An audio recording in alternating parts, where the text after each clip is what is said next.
Hello and welcome to this Town Talk special with your host Stephen Downs, and as ever, the person my right hand man joins me, Mr. Kaine Hall. How are we doing?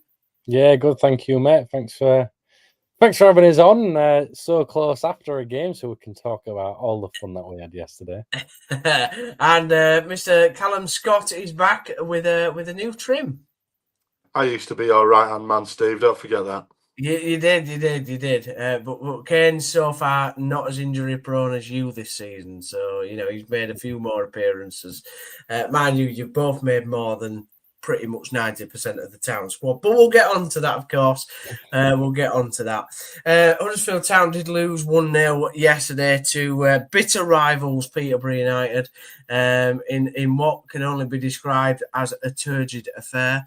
I myself wasn't there. I was enjoying a few beverages in Leeds City Centre for a mate's birthday. I know my commitment has been questioned by these two, but you two were there, so give us an appraisal. Firstly, I'll come to you, Callum. What was your thoughts on the game and generally the atmosphere in the stadium, since you sit in a part of the stadium that supposedly makes the most noise?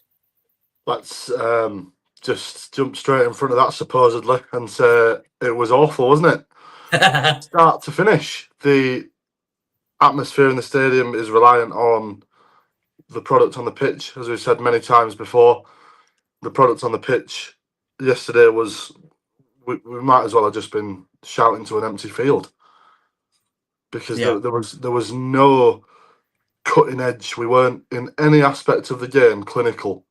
From the first minute to the 94th, at no point did I think, oh, we're going to go and win this.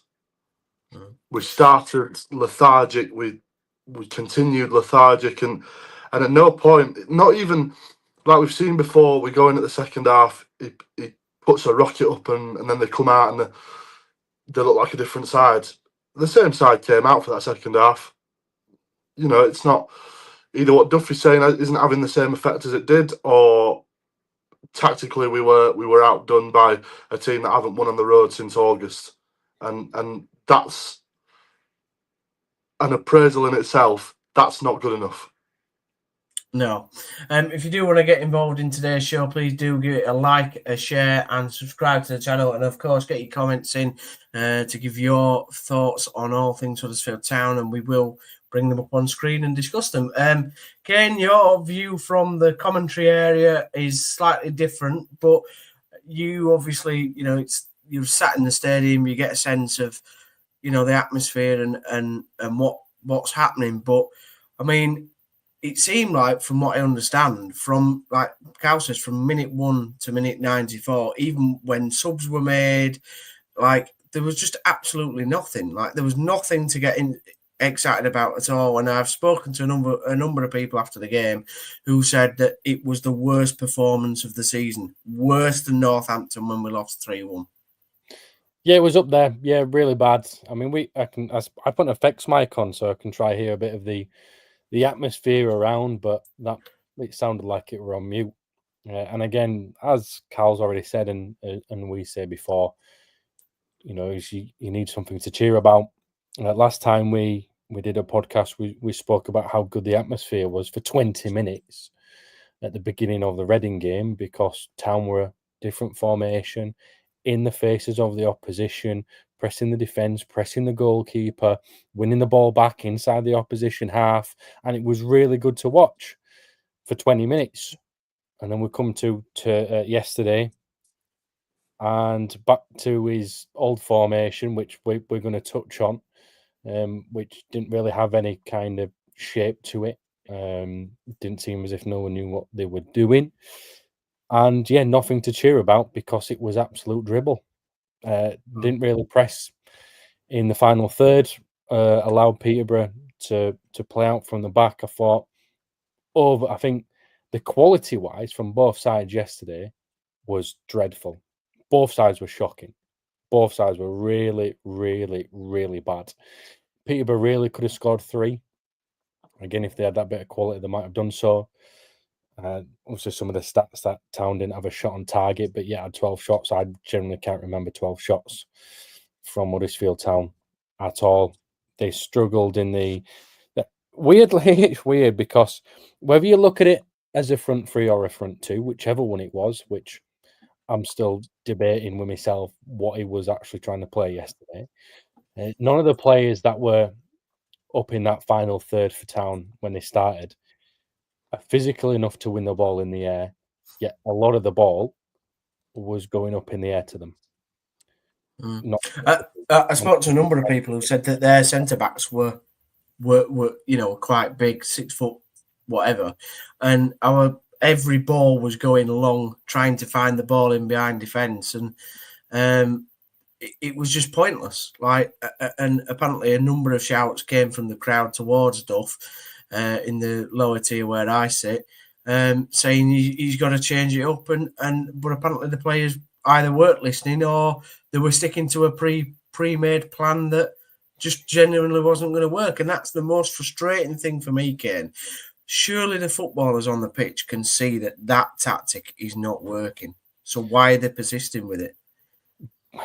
Because you've been told what to do. At the end of the day, you can only take so much of the matter into your own hands. Some of these footballers are good. Some of these reckon they should be at a higher level. Some of them are playing at a too high a level for them. There's a very, very big mix at the moment in terms of quality or confidence. I'd put the two together. But at the end of the day, the manager's telling them to do something. So it goes two ways. You either don't listen to your manager and get a bit of a telling off, or you listen to your manager and it looks poor. For me, I'm sure we're going to touch at the end of the game, but what was aimed at a certain somebody was because of what everybody can see. And yes, the players can only do so much. They have got an amount of quality. There's not much different, right, in footballers from League Two, League One, Championship. We've seen Jonathan Oggs played in the Premier League for Town and he held his own. I thought he had a good couple of seasons there. There's not much. Okay, yeah, he's getting older and he makes mistakes and all that kind of stuff. We know that kind of happens, but that actually isn't that much of a difference. It all comes down to tactics and what you're being told to do. And I've said this for weeks and weeks and weeks. That formation, that shape is not a winning formula. And the play, for me, I'm at a point now where I think the players are actually frustrated with it because they know it as well. It's like, yes, they're being told what to do by the manager and they can't go away from it. It's what they've got to do. They've got to do what the manager says. Because if they just take it into their own hands and change everything up, that looks even worse. But I do feel as if they're at a point now where they're a bit, I'm kind of done with this now. Callum, before I want to touch with you both on what happened at the end of the game, but there was a moment in the game where apparently a substitution was made.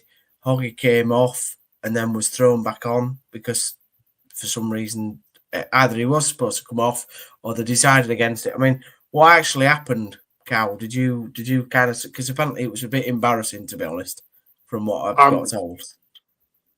I'm just as clueless as pretty much everybody else was at that point, to be fair. The only thing I can think is, was he thinking to replace him with somebody on the bench that he then realised that he needed to slot into a different position? Well, I can tell you what. So basically, Nigel Longvic had pulled up and said he needed to come off. So as much as he was having his planned substitutions, Nigel Longvic couldn't play a full game. Yet, despite that, and this is the worst part about it, and again, which is why it looks really bad, because you knew Longvic needed to come off at some point because he'd not played football in a couple of months and was getting tired. And he was tired, getting cramping up, but yet there was going to waste a substitute not on him, knowing he needed to come off. What is going on there? Yeah, and also there was a centre half on the bench, but we put Ollie Turton on at right centre half. Looked pretty uncomfortable. Yeah, and then swapped David Kasumu to put him at back when we're chasing a game, and still centre half on the bench. That's maybe the reason for that would be we are now so terrified of players picking up injuries that we're wrapping them in cotton wool and deciding not to put them on in games like that. You know, Yeah, the but you can't. positions that they could influence. You can't do that, but is that what we're doing? But you can't go and win promotion like that. No, Unfortunately, you can't win games of football like that. But is that what we're doing? Yeah, maybe. I mean, the fact that Kasumu had to go play at centre back is horrific, really. I do want to touch on the centre back thing in a moment, but and also, Kaine, I want to bring your image in now because I think it is quite pertinent to the conversation about tactics. But what was your views? Because you've, like I said, it's good that you both sit at different points in the stadium. What was your views of what happened at the end of the game? Because I've seen various videos, I've seen various comments, obviously listening to what people were saying on Radio Leeds after the game. Firstly, Cal, what was your view at the end of the game and what was kind of the reaction? Superb. Exactly what them players that put that performance together deserved, which is to have it communicated in the most simplistic way possible. The frustration of a fan base that hasn't had anything decent really to watch since Christmas. You know, we are the table. Everyone always says the table doesn't lie. It does. We're fifth. Do you feel like like fans of a team that's watching a team that's in fifth? Because I don't. No, I personally don't either.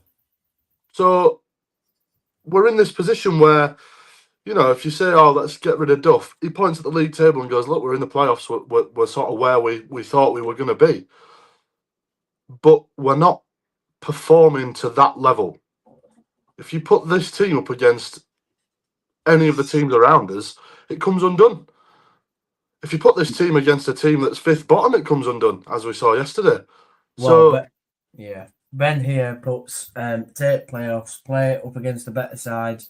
Whatever happens, if we can somehow scrape the playoffs, be content. I'll be honest, and Kaine, I want to touch on the end of the game with you. I'll be honest, we aren't getting the playoffs. That's not happening. I'll be amazed if we get the playoffs playing like we are. Well, it is a weird one, as Cal says, because somehow still fifth. And, you know, it's all about the results, in all fairness, and somehow Town have managed to pick them up. And, yeah, look, this is very negative, but this is just, I'm telling you how I see it. Town have not performed well all year. Some of the performance, even when they've got a draw or win, it's been like, how have they done that? And I think yesterday epitomises that yet again, because not only was it a poor performance, but they didn't even get results. So you can't gloss over how bad the performance was. Yeah, I thought Peterborough looked in great shape. I thought their structure to the game yesterday was absolutely superb. And it's exactly what I expect from a team up towards the top of the table. You know, you want me to touch about the end of the game as well. I mean, before the end of the game, Phil Parkinson, I saw him leaving. He'd come to watch. He must have been laughing. He must have been licking his lips thinking, we are playing these. Because that is going to be easy. That is generally how I felt it might be. And in terms of the end of the game, from my perspective, was Michael Duff went towards the Cowshed South stand or whatever it is and started to get booed and swiftly moved away from it. Swiftly moved away from getting any closer. Went round the rest of the ground, got booed as he walked in to the dressing rooms, and the players got applauded. So from my point of view, I think it's very clear that the fans know what the issue is, or feel as if they know what the issue is. And that's the tactics. But, right, so I think we'll bring your image in here, because I think it's quite... a great image. This is it took Kaine hours to produce this image, by the way. Hang it in the Louvre, as they would say. Right, Kaine, talk us through this image, because it looks like a Christmas tree on red velvet wallpaper. Oh, I won't mind a bit of a red velvet kit right now. So this is my shape for the majority of the first half. Look, we aren't Sky Sports, and I want to see Cal's face. It's a bit sad I can't see Cal's face. I can't move the image. I'm here. Don't worry, I'm still here. But my point is, right? My point is, didn't really know what kind of shape he was playing. And apparently, even he said this in the press conference, he was playing his 3-5-2. Now, the man, the first point at the top of your screen is a goalkeeper. Then we've got Lasse Sorensen, Balke and Lundvik, part of I think that's supposed to be the defensive line. It's all right, yeah, get rid of me. We don't need me. I'm trying. It's having the right point about here, isn't it? I'm just trying to. I don't know how Brownie does it. I'm trying to explain something here. Yeah, go on. Sorry, we'll leave it. Then you've got Josh Ruffles at, left back, left wing back in no man's land. It was just nowhere. Then you've got Jonathan, other side, Cal. You've got Jonathan Hogg. Yeah, that's better. Jonathan Hogg kind of just sitting in midfield a little bit too deep. Kasumu in and around him. Ben Wiles was playing, well, I don't really know if he was supposed to be through the middle, out wide on the right, but he wasn't anywhere to be seen. Josh Karoma was, just stood kind of watching everything going on. And then finally, you had Marshall up front with Karoma, and again, it's just what was going on. There's no structure, there is no shape there at all for me. I was so confused of what was actually happening. You just couldn't tell. They were absolutely all over the place. And I can't tell if it's a 4-3-3-1, to be honest. Well, see, this is the thing, Steve. So apparently yesterday, Town played a 3-5-2. Sorry, Chua were out on the left-hand side and just kind of in and out of everything. Karoma up front with Marshall. Apparently it was a 3-5-2. To me, they didn't play any kind of format. That is what their shape looked like for the majority of the game, and it just was all over the place. So Sorensen, that left-hand side for Peterborough, had it so easy because Town didn't have an attacker on that right-hand side because Ben Wiles was either tucked in or too wide or too far forward. Peterborough were loving attacking Sorensen. On the left-hand side, well, they're too close to each other. Chua and Ruffles were basically in the same area. Hogg and Kasumu were either too far apart or holding each other's hand. And Karoma were just kind of stood watching Marshall, seeing what he were doing. And them two again. This is the absolute no shape, no structure to what I saw yesterday. And I think that is the worst part of it. It looks like a sponge pudding that's collapsed. But yeah, Callum, for you, I mean, it's fantastic that you've done this image, Kaine, because it does represent the shape of the team and kind of what we're talking about formation tactically wise. But I mean, I'll do better ones in the future. This was just a quick one while we're in the press conference waiting to listen to Mr. Michael Duff. Oh no, it's good. The back holding it up on your phone. Michael, explain this, Michael.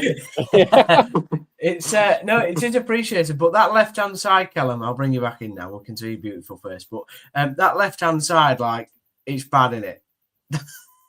It's bad on the left, it's bad on the right, it's bad down the middle, up front and in goal. Well, spin it whichever way you want.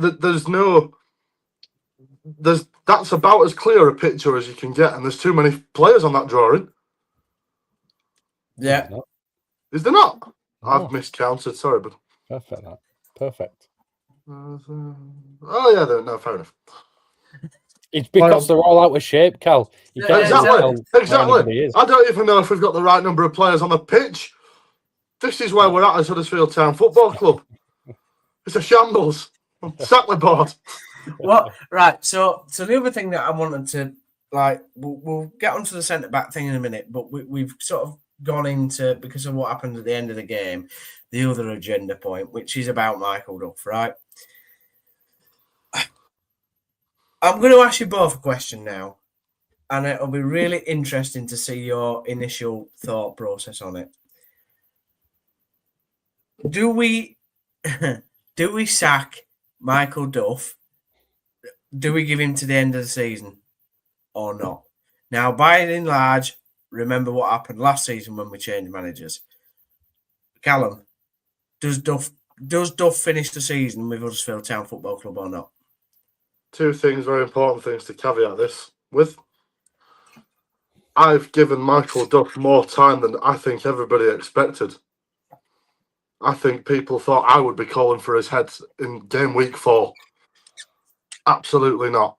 However, last season, we were at a risk of relegation and then went on to get relegated. We're safe this season now. We're not going to get relegated. So, it's a free hit.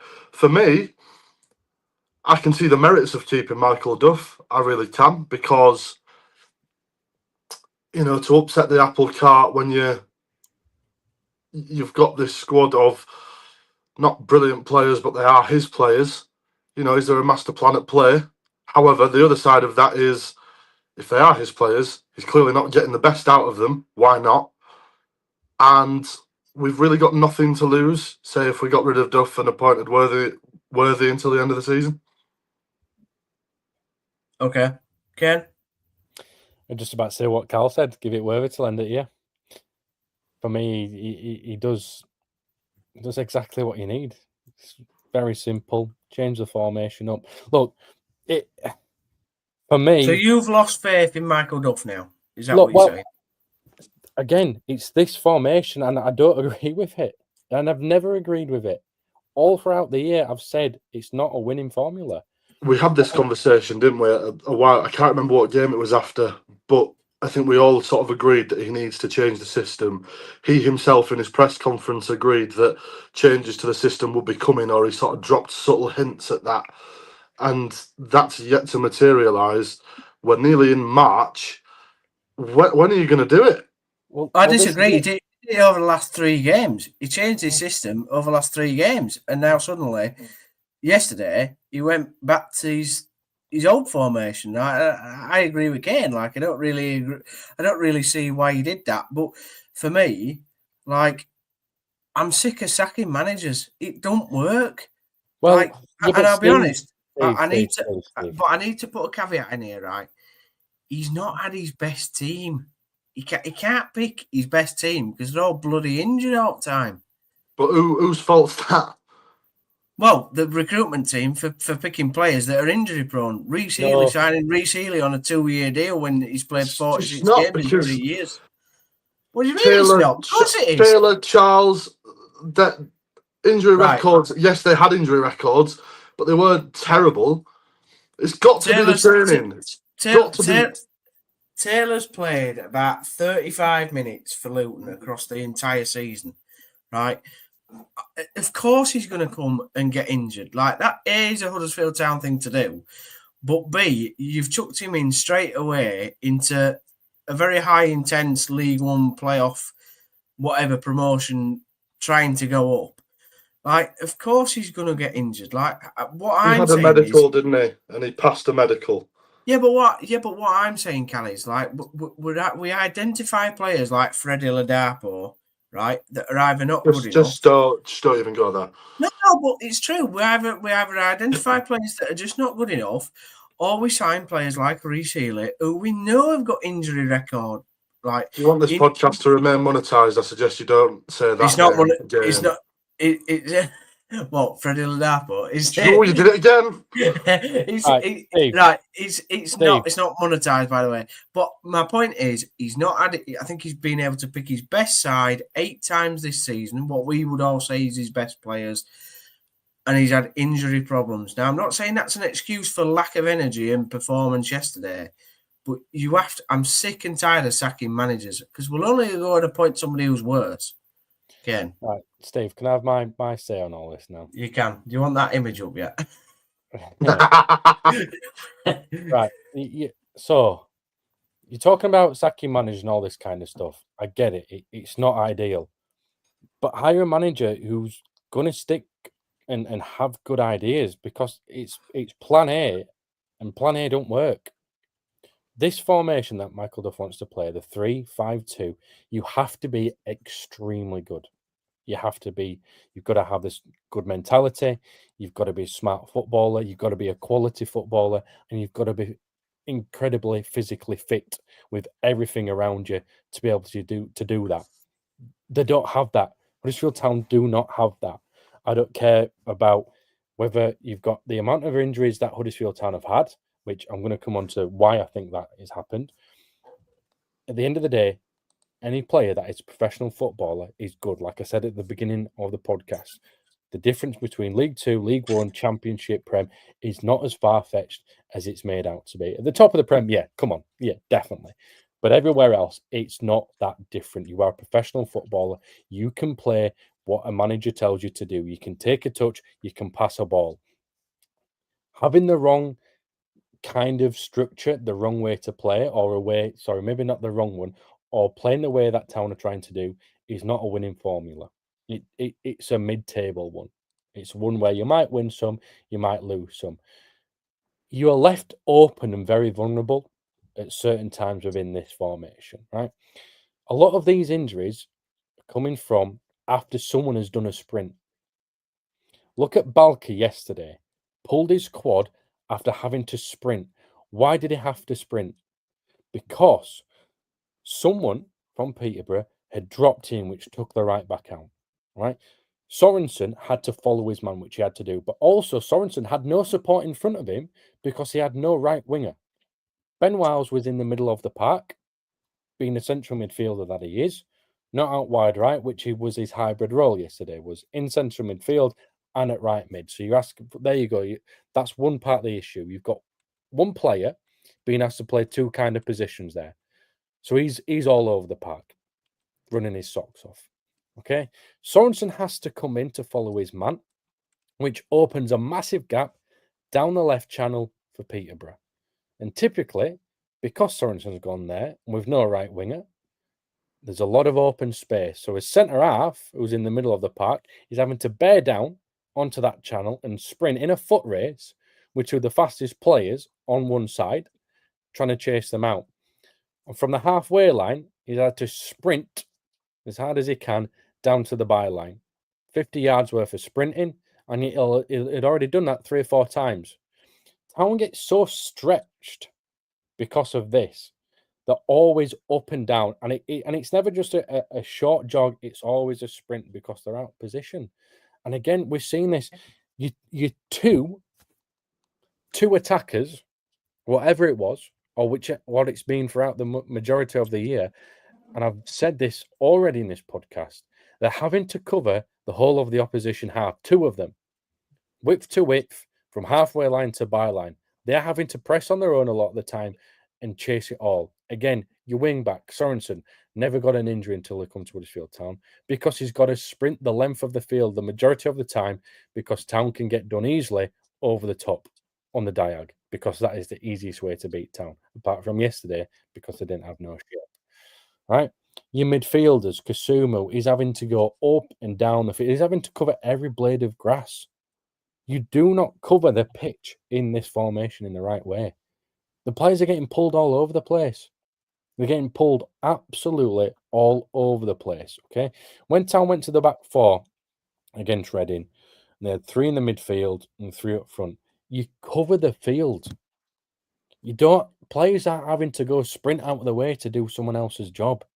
You've got a certain section within that field where you are to go and do what you need to do, to press where you need to press.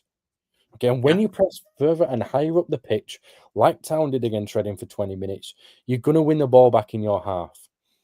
But for some reason, and yet again it happened yesterday, we're allowing the front 2 to go and press the goalkeeper and the defender, and the midfield will just allow that to happen. So then you've got your 2 attackers sprinting here, there, and everywhere for absolutely no reason because they're not being followed up by midfield. So Peterborough have easily got out of that trap that they've gone in. They've beat the press so easily. Not only doing that, they get the ball on the edge of the area to Peterborough. They take it up 20 yards. So now my attackers who've gone and sprinted in towards the area onto the 6-yard box are now got to sprint back an extra 25 yards. Sound. And then after that, it's a 1-2 pass in midfield. It's gone down the channel. So his midfielders have gone to press forward 10 yards because they were way back, and now going to have to sprint back 60 yards, and our defenders are going to have to sprint back 50 yards as well because they're all out of shape and the press isn't there. They're getting pulled all over the place. So Blue Terrier 19 says, what was the game plan yesterday? And I think you've just explained what wasn't the game plan, to be honest. Yeah. Callan's clapping. But I think, so I asked a very simple question and you've given a very detailed and a very good answer. You obviously want Michael Duff now to be removed from his role as head coach of Huddersfield Town. That's fine. I want That's him your to play opinion. a different formation. No, but you've said you've said that, but to my answer to my question, you've said that you want a manager with a different idea. Okay, so you give it to Worthy to the end of the season. Town don't go up. Town don't go up in the playoffs. Who do we then appoint? Because Worthy probably is happy in his academy job. Very, very quickly going to jump in before you answer that.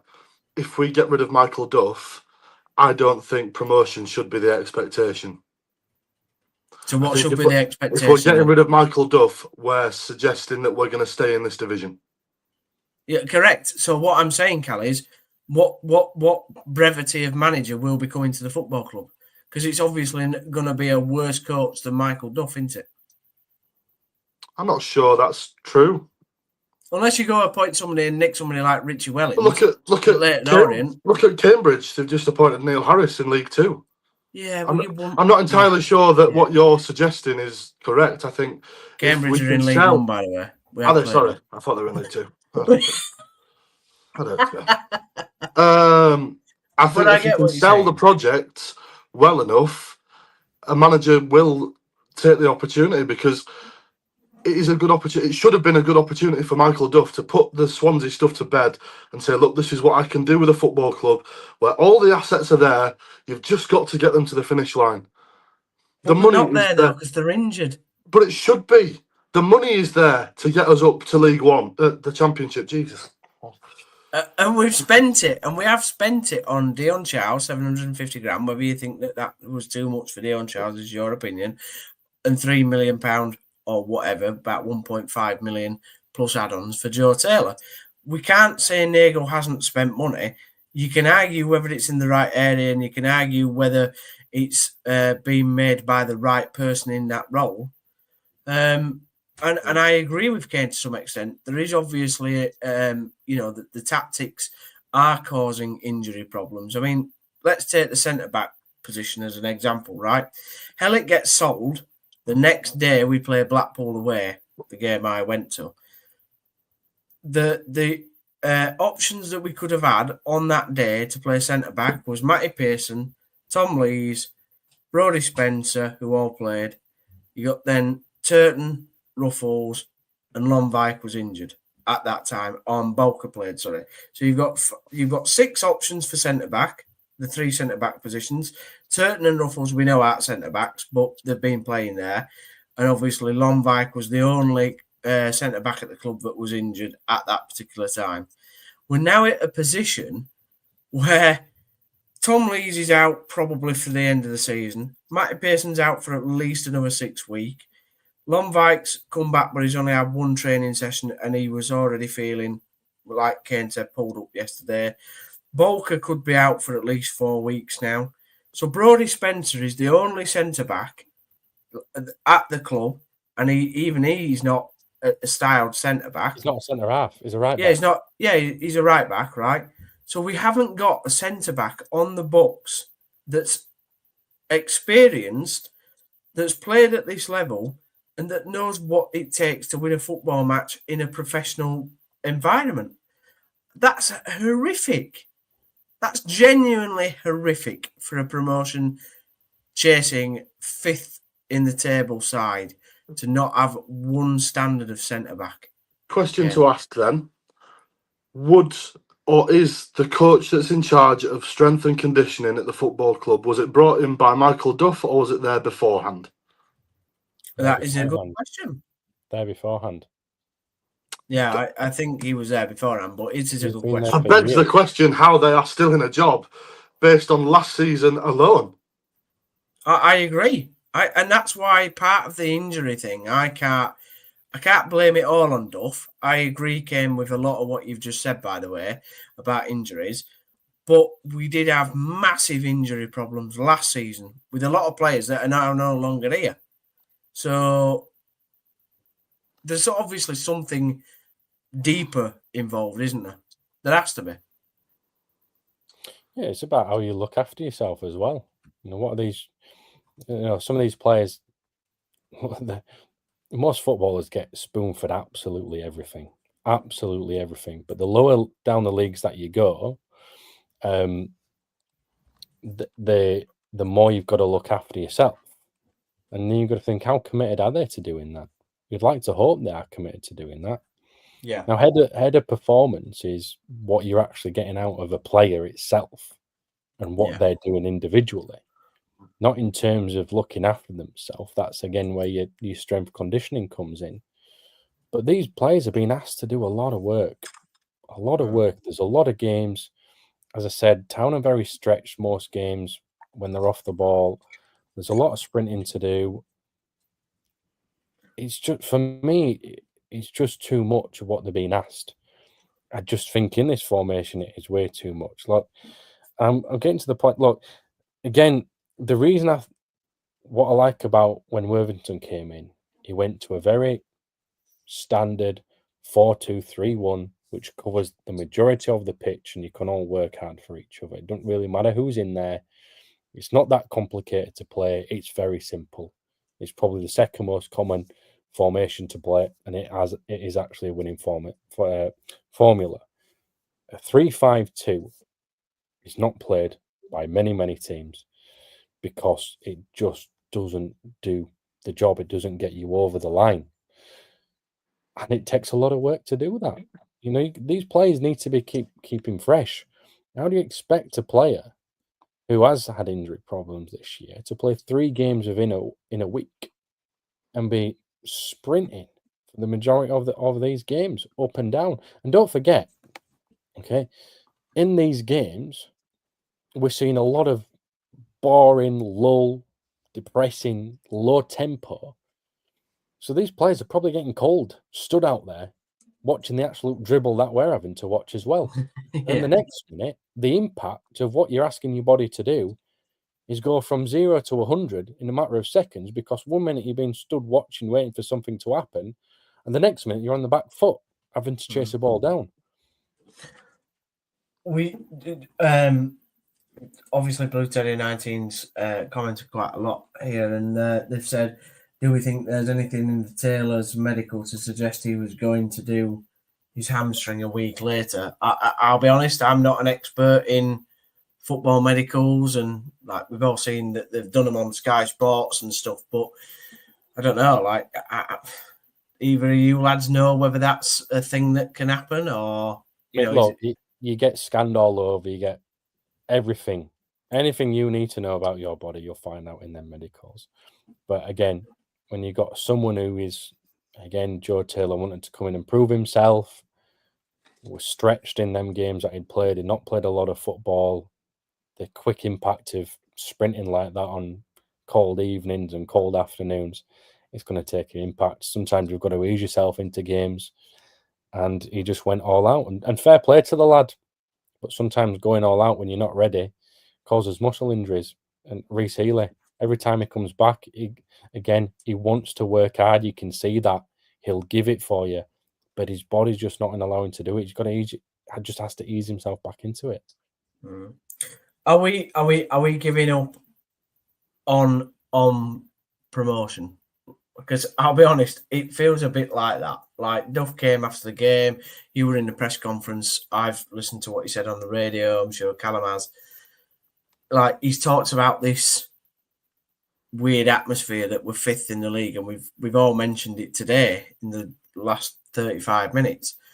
But does it feel like, if I watched another podcast of every other team in the top 6, I bet none of the other podcasted fans are like what we're talking now. It's because they don't have to watch this every week. I mean, genuinely, right? When Phil Parkinson left yesterday, I said on comms, I bet he's licking his lips. I bet he's licking his lips thinking, I thought these were supposed to be a top 6 side. And throughout the season so far, how many games have Town actually looked like a top 6 side? I'm going to say 10, maybe. I wouldn't even say 10, to be I fair, wouldn't say Kaine. 10 either. No, I wouldn't. Quite generous. Well, that says it Yeah. all. That Yeah. says it all, doesn't it? Look, results are great, and that's what Michael Duff keeps saying. We've got results, we've got results, we've got results. You have got results, but you're not winning anyone over. And I'm getting to the point now where I just feel as if the press conference, the interviews are becoming a bit bothering him. And I'm like, yeah. I don't know if it can be as bad as what he was. But Only missing the accent, Steve. Yeah, the scaffolding background, obviously. But it's the same. It's the same stuff. Oh, we lacked quality. The lads are trying, and well, this just didn't work. And well, yeah, we know that. I mean, don't get me wrong. I think questions could be asked a little bit better as well. But it's just becoming the same old old stuff. So obviously me and Kaine did a podcast. Did we do it one after the forum, Kaine? I can't remember. I think we did, didn't we? I think so we did one after the forum. Obviously, Callum, I don't know if you got a chance to check out the forum, but obviously there was one person there. Well, there was one person that everybody wanted to see and hear from that wasn't there. If that individual was taken out of the football club in, say, the next month, would that alone give it such a lift for the fan base or not? No. Not for me. I think the problems on the pitch are entirely separate to those in the boardroom. However, there are problems across both, and there are certain strands where one will impact the other. But the problems on the pitch have been present for a good long while. The problems in the boardroom also have been present for a good long while, but they are entirely separate issues. Now, where they do cross over, I think adds to the general malaise and unhappiness that Huddersfield Town fans feel at the moment, because if one aspect of your football club is not going well, it's always helpful to be able to look at another aspect and say, well, at least we're doing that right. Yeah. Right now, we can't point to anything and say, well, we're doing that right. Yeah. I mean, I bring you up on the fact that we can point to things relatively off the pitch, so like the stadium being done and whatever else. But obviously, that's not the main article of why we support the football. They're non-committal problems that they can. Yeah, that's such easy wins as a PR. From a PR standpoint, they are such easy wins that you've just got to chuck a bit of money at the concourse and the catering. That's an easy PR win, and they should be taking them. Fair play. There's a massive problem coming down the road, and I know we'll speak about this in weeks to come, so we won't go on about it too much now. Steve, before we move on, Steve, I don't think that person leaving the club would make a difference, because, in all fairness, he's done some good stuff. The issues on the pitch are with the manager, and I think that's where all the issues are at the moment. That everything that we're complaining about, that we're negative about, is because of the performances on the field. Now, some of these players that have been brought in this year are very good. Some of them are very bad. But some of them are very bad that Town have still got. Don't say his name. Yeah. Some of the players are just not at the performance levels that we're expecting. They're not at the confidence level that we're expecting. But also, some of the players that have come in are good. There is some quality in there. But any issue that Town fans have at the moment, which is, for me, is quite clear, is because of the performances that are on the field, and that's down to a team of coaching staff. Yeah. We've got a comment here from Nanopol. They can cling on for the playoffs, but it's going to be an awful watch. And Terrier 930, a regular contributor to the show. If we don't make the playoffs and don't go up, Cartwright has to go. Wouldn't trust him to rebuild this team for another season in League One. He should be the first out of the door. So obviously slightly disagreeing with what you lads are saying there in one sense. The point I was going to make, and I don't want to go on too much about this because it is something we'll probably speak about going towards the end of the season. The massive problem that they've got is that the football is not good to watch. The results have been okay, but like performances, like you've said, Kaine, all season have not been good enough. That doesn't relate to what the decision that's going to be in about 4 months' time when we get to the end of the season and wherever we are, say if we don't go up or we do go up, particularly if we don't go up, and we all get a lovely letter through the post saying, season ticket time, everybody. They're going up by 150 quid. Now, that's a massive problem for the football club that's coming down the track, I think, to be honest, if this team doesn't go up. I think it's a problem anyway, even if the team does go up, to be honest, because of what's happened on the field. But it's a massive problem if the team doesn't go up. Callum? Good luck getting people to pay it, that's what I say. I'd have to think about whether to, for the first time in my life, I'd have to think about whether to get a season ticket at Huddersfield Town Football Club. If they put the price up by that amount, I don't feel I'm getting value for money at the minute, to be honest with you. No. You chuck another £150 on top of that. What for? What am I paying for? What are we all paying for? Because if the product, God forbid, they put £150 on it and the product doesn't get any better and we stagnate once again, that we might be in the end days then. My Lord, there'll be pitchforks and torches. But you'll be at the front leading it like some sort of Scottish law. I just think, again, it is a massive problem that's coming down the track, isn't it? Yeah, again, I just want to touch on something as well, obviously with what Terrier 930 said. And I think I said this last podcast, Steve, it's for me, who's making the decision about how the team play. Yeah. For me, that's the first person who needs to either have a good look at themselves or say goodbye. And if it is going to continue the way they're playing at the moment, in that kind of formation, that dull, lull, boring football that creates nothing, then if prices go up for season tickets, good luck selling them. If prices stay the same, good luck selling them. Look, and again, I know it sounds really negative, and the club's off the field is in a great place. Off the field is in a really good place. It's just on the field, which is disappointing for everybody. And as Cal says, has to look at himself and will he buy a season ticket next year if it's still like the way it is? And I think there'll be a lot of fans feeling like that, and that's where the questions have got to be asked: is why? Why do fans feel like that? And I guarantee you, it's because of the way the team play. I'm going to Callum for an answer for this next comment. From Nanapol. I mean, Ladapo did 2 men and got a shot off against Reading. That's got to be worth something, right? Anyway, moving on.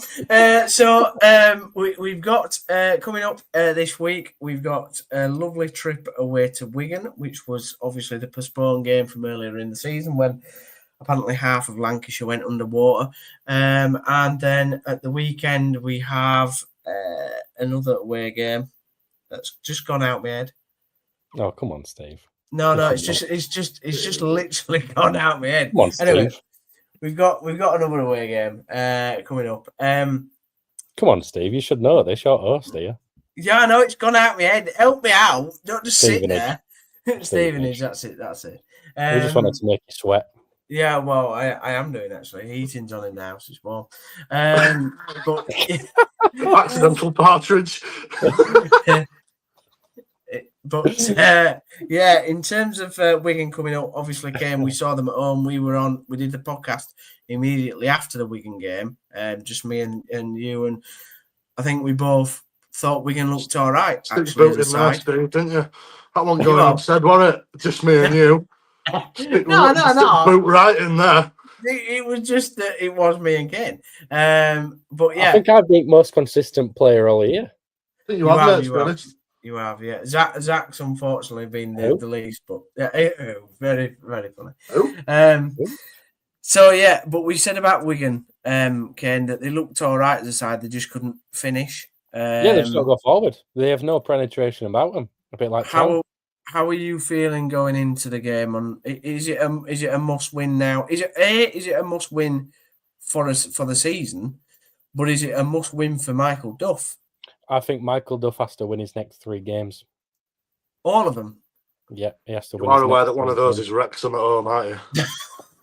No, Kaine forgot that. No, he's got to win. He has to win his next 3 games. Otherwise, I think he's under pressure. He's very stressed. I can see that. But he is under in a good amount of pressure here. And he has to, for me, he has to win his next 3. Otherwise, I think he's going to struggle to finish out the season. I don't know at which point. Sorry, I don't know at which point the board or the higher ups pull the trigger though, because you can see with the way the wind's blowing now. What's the tipping point? Was the tipping point Saturday after the game? It could be when he's getting booed. He's getting booed, and we're still not seeing a change. But for me now, it goes. Michael Duff has seen a reaction from the fans. That to me has to be his final wake up call to change something. It has to be. And if you don't see 3 wins and changes over the next 3 games, then to me that's stubbornness. Yeah. And stubbornness doesn't help. That was actually something that Swansea fans did point to as one of his sort of biggest hang-ups when he went there and it didn't work. It was the stubbornness in trying to play his system over everything that ultimately cost him the dressing room, the fans, and then his job. And for me, I feel as if that dressing room is starting to go. It looks. Has it not gone? There was a point in this season where we'd go in at half-time if we were 1-0 down, and they'd come out and they'd be absolutely firing. They'd be a different team. Yesterday, they sort of just resumed from where they were. They were passive from the first minute. And that's mad. Are they taking on board what he's saying and then deliberately doing other things, or are they just not listening? I'll be honest. That's another point. Sorry, Steve. 2 minutes. Sorry. At one point, there were a player down. I think he might have been Jones. And the players had come over to the side to have a chat, or they've been called over. And the actions from Michael Duff were like that. He wants them in the faces, be a bit more impact. So he's trying to get that message across. And I did not see anything else. No. I did. I could clearly see what message he was giving to the players when they came over, when a player was down, and that was to be in the faces, give a bit more whack. And that was after 20 minutes or so. I didn't see any of it for the full game. I'll be absolutely honest. I think whatever happens, whether we go up or we go down, go up or we stay down, sorry, I think at the end of this season, the players that are out of contract or people like Freddie Ladapo, sorry to say his name again, I think the contracts just need paying up and just the whole squad just needs blasting to bits. Because it's just, we're not going to get anywhere if we keep hanging on to people and just running them down. And I know that's easy. Like a lot of these players that are out of contract now, don't give them a chance to get a 1-year deal or a 2-year deal. Just get rid of them. It's time now for the entire squad to be like somebody to just go, no, enough's enough. Like this squad is just finished. It's been finished for a long time, and we need to just scrap it off and start again. I would rather, like, the one thing I don't like Peterborough as a football club, but the one thing I do respect about them is that they bring young lads up from non-league and they actually coach them how to play football. And look how many times that they've gone on to be higher level players. You know, even going back to like Ivan Toney, who played for them in League One all them years back. So for me, that just needs to now happen. Unfortunately, I still like Duff in terms of I like his honesty after games. I agree, though, that the dressing room seems to be at a point where Do they believe in what he's telling them still? I don't know. And I wasn't there on Saturday, so I couldn't. I've seen the videos and stuff, but you need to be there in person to garner really the sort of feeling. I think he has to win on Tuesday. Because Wigan are no great shakes. Like they are in the league where they are because of a reason, because they can't score. So I think he needs to win both his next 2 games. The Wrexham game, whatever happen will happen. But I think he needs 6 points. Callum, I just don't see any way that he can't not get 6 points now out of the next 2 games, because we know how the hierarchy will react if he doesn't. Do we? Well, I think we've got a good. I'm not sure we do. I think it seems at the minute we've got a hierarchy that's quite passive, refusing in some ways to admit that they've made the wrong call, or are we going to do what we did in previous seasons and wait too long and then pull the trigger and then it's too late? It doesn't matter who you bring in, because ultimately you've gone too far in the season. The squad is too long in the tooth in terms of a certain system that you're going to get any real change out of them. So I think after the next 3 games, I think that's the maximum amount of time that we can give Michael Duff to prove his worth and to prove that what he's doing, there's something behind it anymore. Because you wait too long at this time of year, 1, there'll be no managers for you to bring in.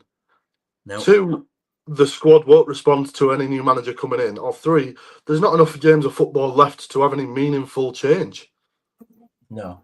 I mean, let's just quickly here bring up the league table. So this shows. Sorry, Cal. This shows you obviously the home form and the away form. Looking at the home and away form, and we've won 8 at home and away. We've had 1 more draw, and we've lost the same amount of games. So, Kaine, I mean, final thoughts really on going into what seems like what we're all suggesting is a massive week for Michael Duff and his future at Huddersfield Town Football Club. Yeah, I don't care whether you play at home or away. Football pitch is the same. Just go attack, and stop being passive. Stop being boring. Stop being low tempo, and have something. I've said it before. I'll say it again. He's got 3 games. He needs to go and win. And if he don't win all 3 of them, something has to change. He really has to change what he's trying to do out there. Stop being so stubborn and actually go and put something on the table which is going to win a game. Or in fact, maybe not even win a game. He's going to put on a performance, because Town fans and fans anywhere around the world want to see a performance. They want to see their players working hard in a good way, trying to play some good football. I've not seen good football all year. Just very quickly before we go, yeah, I don't know if this is right, and I want to ask you boys about it. Did Duff not speak to Radio Leeds yesterday? Yeah, he did. Yeah, did he? Right. So I saw that earlier, and I just thought it was worth asking, because no. I didn't listen. So he definitely spoke to him. He didn't do a Lee Clark after Oldham. No, well, I was thinking along those lines. But another thing, speaking of Radio Leeds, it'd be interesting to see what Nagel has to say about this, considering he went on the record to Radio Leeds saying anything other than a top 2 finish would be a disastrous season. Yeah. That seems like a silly thing to say now. That is one of the top quoted lines of the season, I think, for sure. Good. I'm glad he's saying that, though. I'm glad he's saying that. He's got ambition. Yeah, no, I agree. But the problem with it is, and I'm happy he said it, the problem with it is people will see that as ultimately the buck stops with him, and therefore, if those ambitions aren't being realised, why have you taken so long to act? It's a bit like when he last came over and he said that we were going to get 9 points while he were here, and we ended up with 0. That was at least that wasn't to national radio. Yeah, but he's. I think Mr. Nagel had felt as if he made mistakes with chopping and changing managers last time, and I think he wants to try and give Michael a chance. And I'm sure the coaching staff, and Michael will be saying, well, we've still got the playoffs and we can still get up that way, which is, fair enough. But he's set his stall out as Mr. Nagel, and hopefully he's seen what everyone else is seeing. You don't have to be a football fan or know much about football to see how bad that is at the moment, where the performances aren't there. And you don't have to be a businessman to know that a product has to be good for people to buy it. You don't even have to be blind like me. the product at the moment is not good enough for people to buy a season ticket, and the performances aren't good enough to know that the football ain't there. So he set his stall out, and okay, you kind of have to wait and see what happens at the end of the season. If Town don't go up, what is his next move? He said that anything outside of the top two is disastrous. So make your call, and we'll obviously the club and the fans will hold him to that, but he has to make the call, and we'll just wait and find out, see what that is, providing Town don't go up. Last question to you both before I let you go have your Sunday lunch for tea. Do we want fireworks against Wrexham before the game? Because that seemed like a big issue. Yeah, I want fireworks. I want a light show. Look, they did. I was at was it a semi-final or a quarter-final in the Rugby League World Cup a couple of years ago that we're commentating on, and they did a light show, and it was fantastic. You know, that kind of stuff. Like at the moment, I generally thought the game yesterday that I could just hear too much murmuring within the stands. It was kind of like you're anticipating, waiting for this dull game to go on. Like, get me something to be excited about. Bring some fireworks on, have a light show, a bit of smoke, something different, and just get things going. But yesterday, I just felt it was a bit of a dull start to the game. Mm-hmm. Callum? Yeah. I thought it strange that if we're going to do something like that, why are we picking like a one-off? I think bring it back. You know, that's something that you can. Again, that's one of those easy sort of PR wins that you can point to and go, look, we're doing this. We're trying to improve the fan experience. And, you know, some there's always going to be miserable people that say, well, you could probably focus the money that you paid on them fireworks on the pitch. Whatever. It's an improvement on the match day experience. And if we're bemoaning that sort of thing, then, you know, we're done. But for me, it can stay. Bring it back. I like it. I want to see it every game. I want to see it every game. What a positive way to end the podcast. It's been a very, very interesting debate today. It's been slightly depressive, but hey-ho, it's Huddersfield Town Football Club, so where would there not be doom and gloom? We've realised that Kaine is very good at art, which is exceptional, and Callum's been hidden due to Kaine's art. So we'll try and improve the Sky Sports sort of analytical work next time you join us. But thank you very much, gents. Last question, Kaine. Result on Tuesday. Scoreline and scorers. 0-0. Okay, Callum?